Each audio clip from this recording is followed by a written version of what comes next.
রাজধানীর পল্লবীতে শিশু রামিসা আক্তার ধর্ষণ এবং হত্যা মামলার প্রধান আসামি সোহেল রানা এবং তার স্ত্রী স্বপ্না আক্তারকে আদালতে নেওয়া হয়েছে সকাল 11টা নাগাদ। মহানগর দায়রা জজ আদালতের হাজতখানায় তাদের রাখা হয়েছে। আর আদালতে আজ এই মামলার অভিযোগপত্র জমা দেওয়ার কথা রয়েছে। তদন্তের আনুষ্ঠানিকতা শেষ করে এরই মধ্যে চার্জশিট প্রস্তুত করা হয়েছে। রাষ্ট্রপক্ষের নিয়োগপ্রাপ্ত আইনজীবী আজিজুল রহমান দুলুও আদালতে উপস্থিত হয়েছেন। গত মঙ্গলবার দুপুরে পল্লবীর 11 নম্বর সেকশনের বি ব্লকের একটি ভবনের ফ্ল্যাট থেকে শিশু রামিসার মরদেহ উদ্ধার করে পুলিশ। এই ঘটনায় রামিসার বাবা আব্দুল হান্নান মোল্লা দুজনকে আসামি করে সেদিনই পল্লবী থানায় মামলা করেন।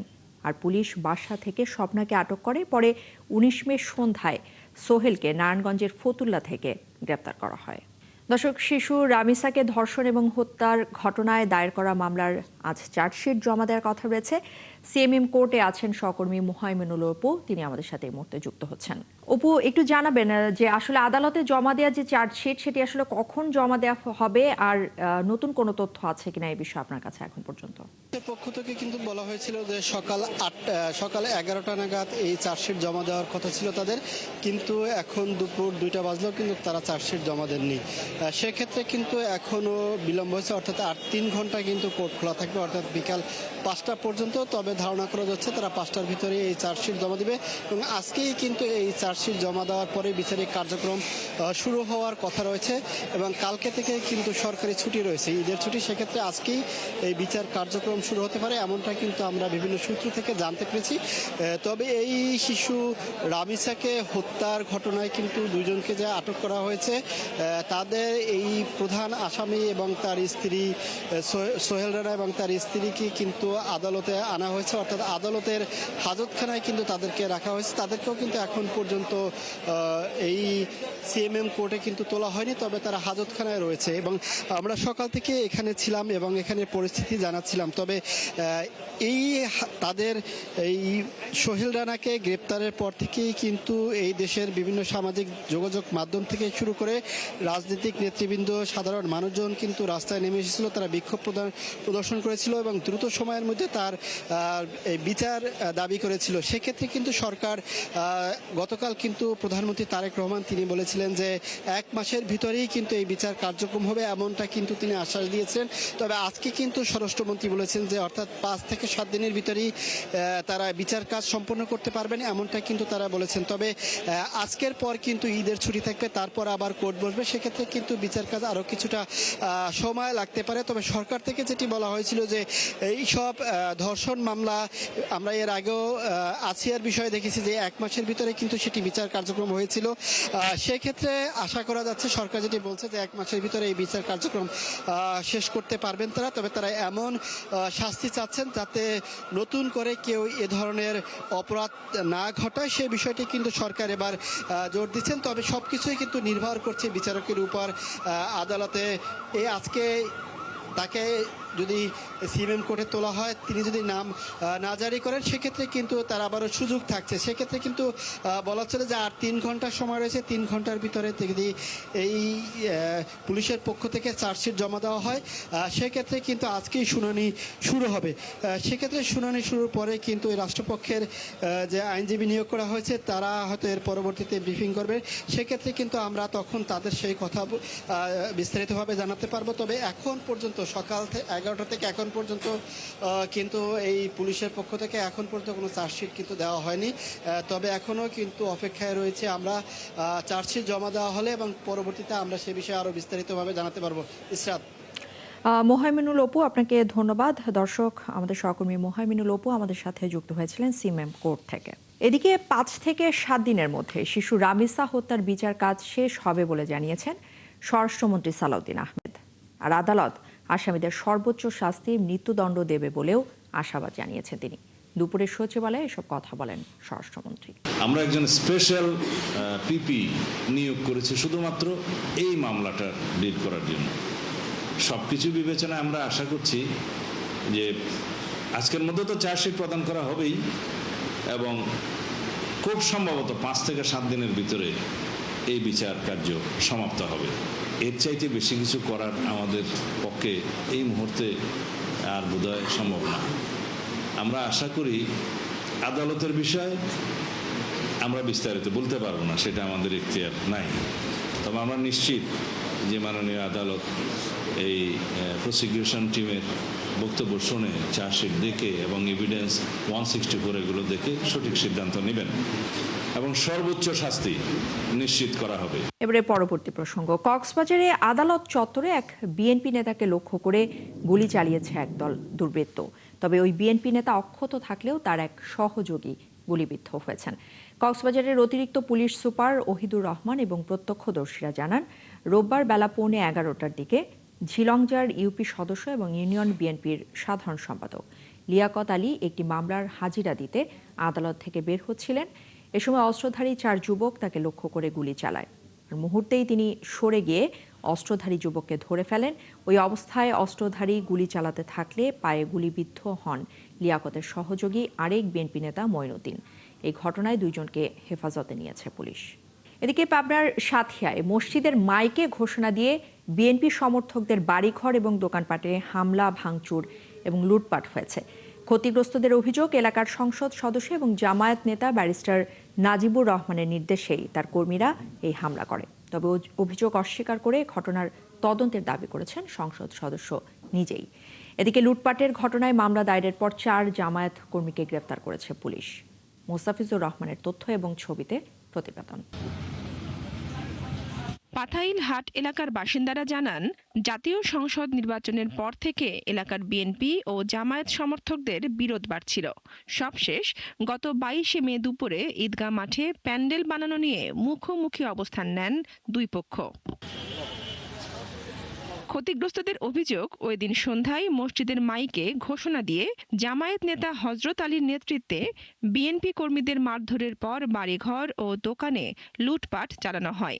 চাঁদা না দেওয়ার কারণে আমাদের সামনে যে দোকানটা ছিল, দোকানে লুটপাট, অনেক টাকা ছিল, সারপাস ছিল বা ক্যাশ টাকা ছিল, খাতাপাতি মানে জাতীয় যা ছিল, দুধের ক্যান ট্যান সমস্ত জিনিস লুটপাট করে নিয়ে গেছে।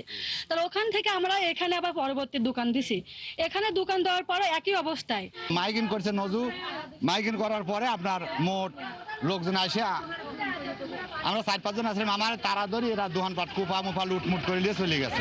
এখানে খাল দখল থেকে শুরু করে জমি দখল থেকে শুরু করে আরো দোকানপাট লুটপাট থেকে আপনারা তো নিজেরাই দেখলেন কি করেছে আমাদের উপর হামলা।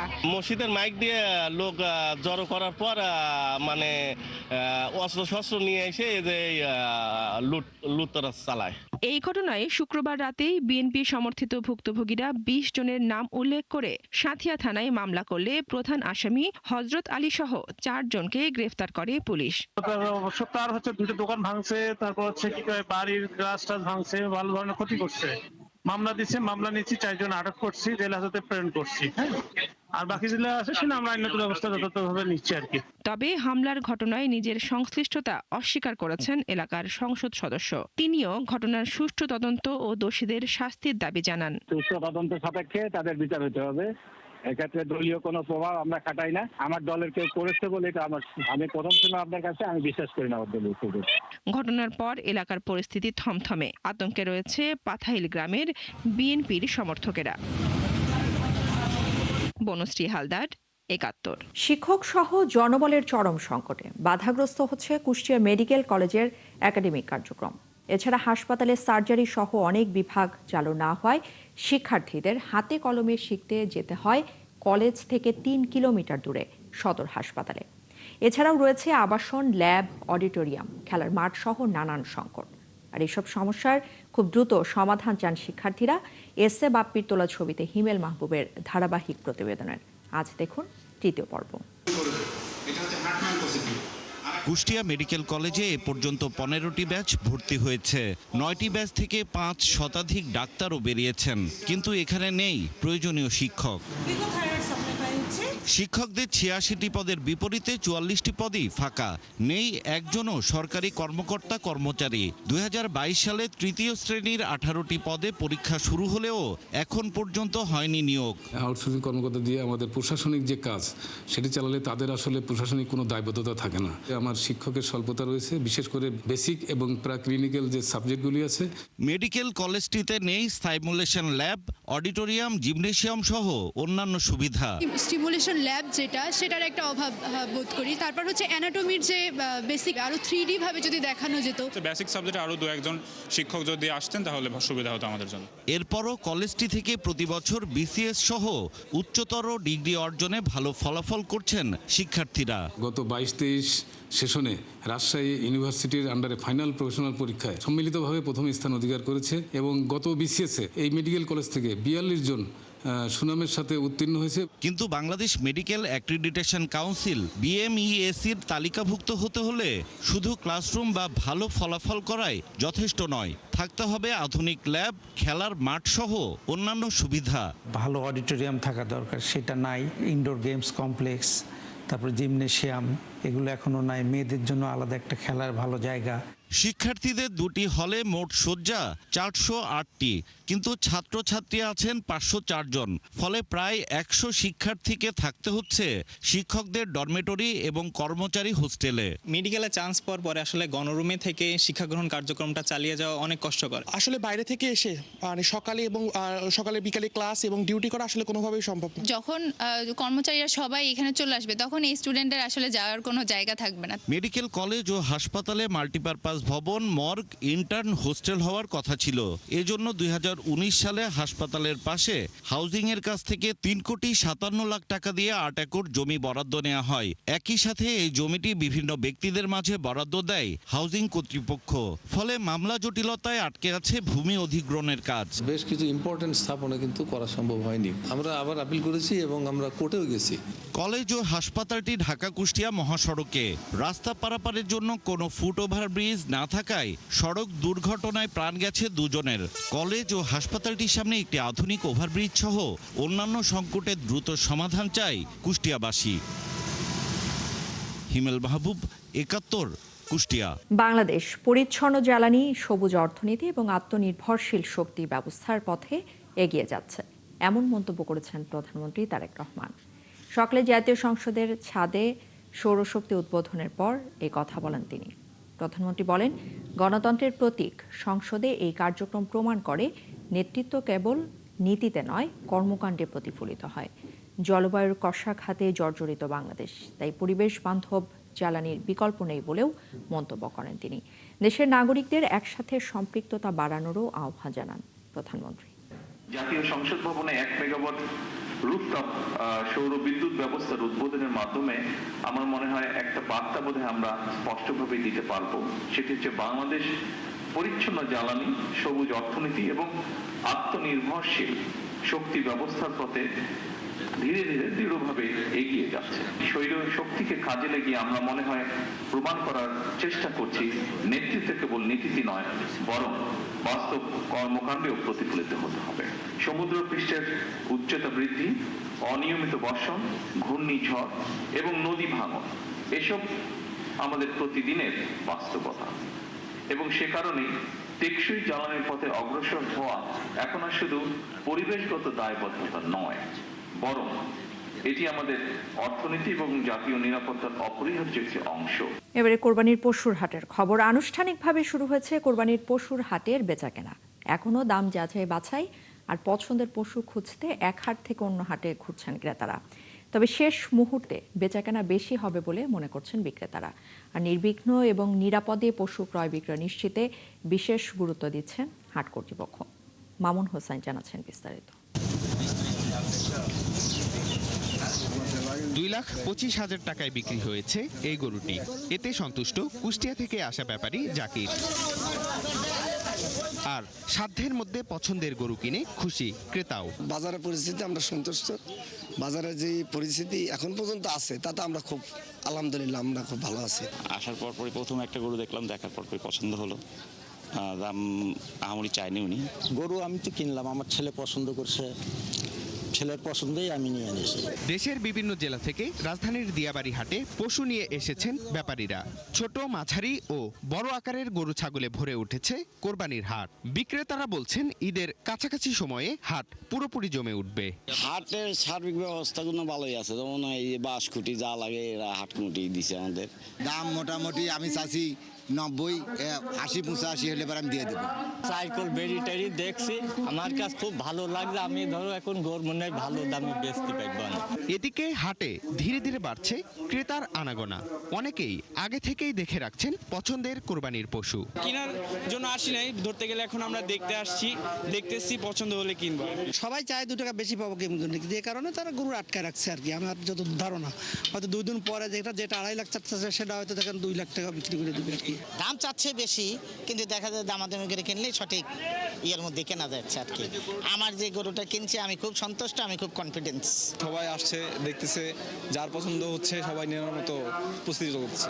দেশি গরু খুব ভালো লাগে, দেশি গরু তো সবসময় কেনা হয়, তো দেশি গরু খুব সুন্দর। পশুর হাট সুশৃঙ্খল ও নিরাপদ রাখতে নানা ব্যবস্থা নিয়েছেন হাট কর্তৃপক্ষ। নির্বিঘ্নে পশু ক্রয় বিক্রয় নিশ্চিতে কাজ করছেন তারা। নিরাপত্তা বাহিনী আমাদের এখানে এসে তারা সর্বোত্তক নিরাপত্তার চাদরে পুরো হাট এরিয়া তারা কন্ট্রোল নিয়ে নিয়েছে। এর সাথে আমরা আমাদের 2000 ভলেন্টিয়ার টিম দিয়েছি, এক্সপার্ট দক্ষ ভলেন্টিয়ার টিম দিয়েছি। তাই নিরাপত্তা বাহিনীর সাথে তারা হাট ম্যানেজমেন্টে হাট পরিচালনার কাজ করতেছে। এখানে একটা ব্যাপারী কোনো অসুবিধা দেখার জন্য তারা কাজ করতেছে। ব্যাপারীদের আশা দ্রুতই ক্রেতাদের চাপ আরও বাড়বে এবং জমে উঠবে বেচাকেনা। মামুন হুসাইন, 71, ঢাকা। দর্শক, রাজধানীতে আজকের পশুর হাটের খবরাখবর আমরা জানবো। আমাদের সাথে যুক্ত হচ্ছেন সহকর্মী মামুন হুসাইন। মামুন, আপনার প্রতিবেদন কিন্তু আমরা দেখছিলাম, অনেকগুলো হাট আপনি ঘুরেছেন। এই মুহূর্তে আসলে কোন হাটে আপনি অবস্থান করছেন সেই সাথে জানতে চাচ্ছিলাম যে রাজধানীর হাটগুলো ঘিরে আসলে ক্রেতা বিক্রেতাদের কোনো অভিযোগ রয়েছে কিনা, কেনাবেচা কেমন দেখছেন, পশুর দাম কেমন? ইসরাত, এই মুহূর্তে আমি আছি গাবতলীর দিয়াবাড়ির গরুর হাটে রয়েছি। কিছুক্ষণ আগে আমি গাবতলীর হাট থেকে ঘুরে এসেছি। সেখানে কিন্তু আমরা ঘুরে যেটা দেখেছি যে ক্রেতা নাই বললেই চলে। তবে গ্রীষ্মের যে তাপমাত্রা, রোদের যে তাপমাত্রা, সেক্ষেত্রে কিন্তু এখন ক্রেতারা তেমন ঘর থেকে বের হচ্ছে না। তবে বিকেলের দিকে ক্রেতা বাড়তে পারে বলে আমার ব্যাপারীদের সাথে কথা বলেছি। এখানে যারা বিক্রেতা রয়েছে তাদের সাথে কথা বলেছি, তারা আমাদেরকে সেটাই বলেছেন। এছাড়া দাম নিয়ে যে একটি মিশ্র প্রতিক্রিয়া রয়েছে, ক্রেতা এবং বিক্রেতাদের মধ্যে কিন্তু দাম নিয়ে মিশ্র প্রতিক্রিয়া রয়েছে। কেউ বলছে দাম বেশি, কেউ বলছে দাম স্বাভাবিক রয়েছে। বিক্রেতারা যেটি আমাদেরকে জানিয়েছেন যে সবকিছুরই দাম বেশি, গোখাদ্য এবং পরিবহন খরচ, লেবার খরচ সবকিছুই কিন্তু অতিরিক্ত হওয়ার কারণে এবারে গরুর দাম কিছুটা বেশি হবে বলে তারা আশঙ্কা করছেন। এছাড়া ক্রেতাদের সাথে আমরা কথা বলেছি, ক্রেতারা আমাদেরকে যে বিষয়টি জানিয়েছেন, তারা বলেছেন যে এখানে যারা বিক্রেতারা রয়েছে তারা অতিরিক্ত দাম চাচ্ছে। তবে এখনো যেহেতু ঈদের 3 দিন বাকি রয়েছে, দাম কিছুটা কমার আশা করছেন ক্রেতারা। আমি এখন একজন বিক্রেতার সাথে একটু যুক্ত হতে চাই। তিনি কোথা থেকে এসেছেন, কতটি গরু নিয়ে এসেছেন আপনি হাটে? আমি এই হাটে 30টি গরু নিয়ে আসছি। আমি পেশায় আইনজীবী, কিন্তু খামার করা আমার শখ। আমার গ্রামের বাড়ি পিরোজপুর ভান্ডারি ইকরি, ওখানে আমি খামার করছি অনেক বড় আকারে, সেখান থেকে নিয়ে আসছি। কিন্তু আমার নিজের বর্তমানে স্থায়ী বাড়ি উত্তরখানে। দামটা কেমন এখন? দাম কেমন? দামের ব্যাপারে আসলে এখন গরু পালার কষ্ট অনেক বেশি। প্রত্যেকটা খাবারের দাম আগের চাইতে অনেক বেশি, প্লাস লেবার কস্ট বেশি। সেই অনুপাতে গরুর যে দাম হওয়া উচিত তা ক্রেতারা আসলে বলছে না। ক্রেতারা যা বলছে সেই অনুপাতে বিক্রি করলে প্রত্যেক বিক্রেতার লস হবে। আমি আরেকজন বিক্রেতার সাথে একটু যুক্ত হতে চাই। এই যে আপনি হাটে এসেছেন, কিন্তু তেমন কোনো ক্রেতা আমরা দেখতে পাচ্ছি না। আপনারা কি আশা করছেন ক্রেতা কখন আসবে? আশা করছি ইনশাল্লাহ আগামীকাল বিকাল থেকে ক্রেতা আসা শুরু করবে। এখন আসে যা শুধু দেখে দাম দর জিগে একটু আইডিয়া নিয়ে চলে যাচ্ছে। উনি যেমনটি বলছিলেন যে এখন যারা ক্রেতারা যারা আসছে, বাজারে আসছে, গরু দেখছে, পছন্দ করে রাখছেন, কিন্তু তারা এখন পর্যন্ত সেরকম এখানে গরু তেমন কিন্তু বিক্রি হচ্ছে না। তো এখন দিয়াবাড়ির হাটে আছি, গরু কিন্তু প্রচুর পরিমাণে উঠছে। তবে এখানে যারা ইজারাদার রয়েছে, হাট কর্তৃপক্ষ রয়েছে, তাদের সাথে আমরা কথা বলেছি। তারা বলেছে গরু আরও আসবে। এই হাটে কিন্তু প্রায় 2 লক্ষ গরু আসার সম্ভাবনা আশা তারা করছেন। তো গরু এখনো তেমন বেচা বিক্রি শুরু হয়নি। ঈদের যেহেতু 3 দিন বাকি আছে, 2 দিন আগে থেকে এই হাটে পুরো দমে কিন্তু গরু বিক্রি শুরু হবে বলে আমাদেরকে জানিয়েছেন হাট কর্তৃপক্ষ। তো এই ছিল আমার কাছে। মামুন হুসাইন, আপনাকে অসংখ্য ধন্যবাদ। দর্শক, দিয়াবাড়ির পশুর হাটের খবরাখবর আমাদেরকে জানাচ্ছিলেন আমাদের সহকর্মী মামুন হুসাইন। বেসরকারি খাতে ব্যাংক ঋণের সর্বনিম্ন প্রবৃদ্ধি হয়েছে গেল মার্চে 4.72%। কেন্দ্রীয় ব্যাংক বলছে এ থেকে বের হতে উপায় খুঁজছেন তারা। উদ্যোক্তারা মনে করছেন জ্বালানি সংকট আর অতিরিক্ত মূল্যস্ফীতিতে বিনিয়োগে ভাটা পড়েছে। যদিও বিশেষজ্ঞদের অভিমত, ৯/৬ করার সুযোগ কমাতেই ঋণ প্রবৃদ্ধি কমেছে। অনুপ অধিকারী তরুণের প্রতিবেদন। নানা কারণে প্রাণহীন হয়ে পড়ছে বিনিয়োগের প্রাণ বেসরকারি খাত। এ খাতে ঋণ প্রবৃদ্ধি মার্চে নেমে এসেছে ৪.৭২%। ২ দশকে এতটা কম আর দেখা যায়নি।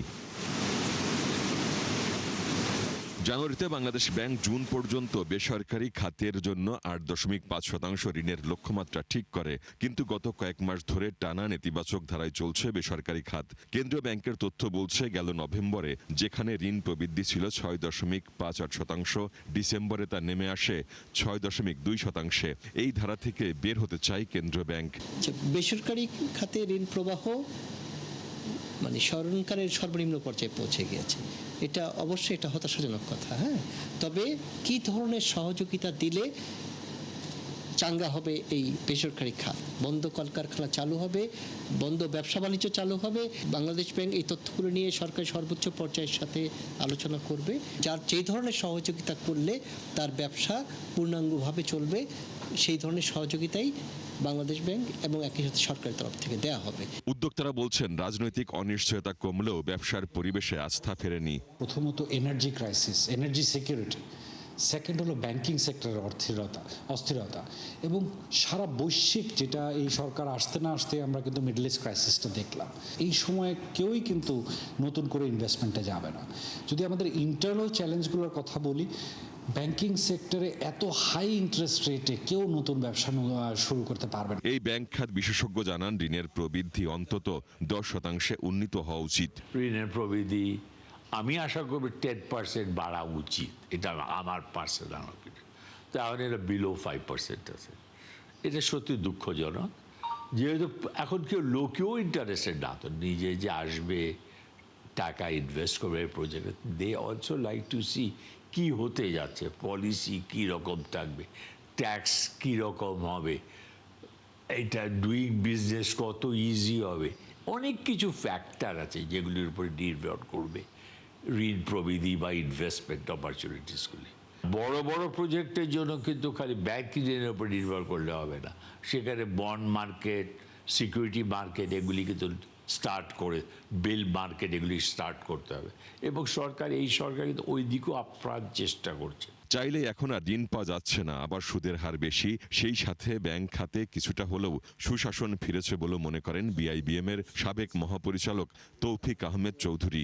কিছুটা হলেও গভর্নেন্স কিন্তু ফেরত আসছে। এখন ঋণ নিয়ে যে আপনি ঋণটাকে এদিক ওদিকে ডাইভার্ট করবেন, তারপরে পাচার করবেন, সেই ধরনের স্কোপগুলো কিন্তু কম। আসলে কস্ট অফ বিজনেসও বেড়ে গেছে, ইনভেস্টমেন্ট এনভায়রনমেন্ট নাই, এবং এত higher rate of lending, rate of interest, এই সব কিছু মিলিয়ে they are not interested for going for new endeavour. 2003 সাল থেকে বেসরকারি খাতে ঋণ প্রবৃদ্ধির তথ্য প্রকাশ করে আসছে বাংলাদেশ ব্যাংক। অনুপ অধিকারী তরুণ, ৭১, ঢাকা। দর্শক, চলছে সংবাদ সংযোগ। সরাসরি সংবাদ অনুষ্ঠান দেখতে চোখ রাখবেন ৭১ ফেসবুক পেজে এবং সাবস্ক্রাইব করবেন ৭১ ইউটিউব চ্যানেলে। থাকবেন ৭১-এর সাথে।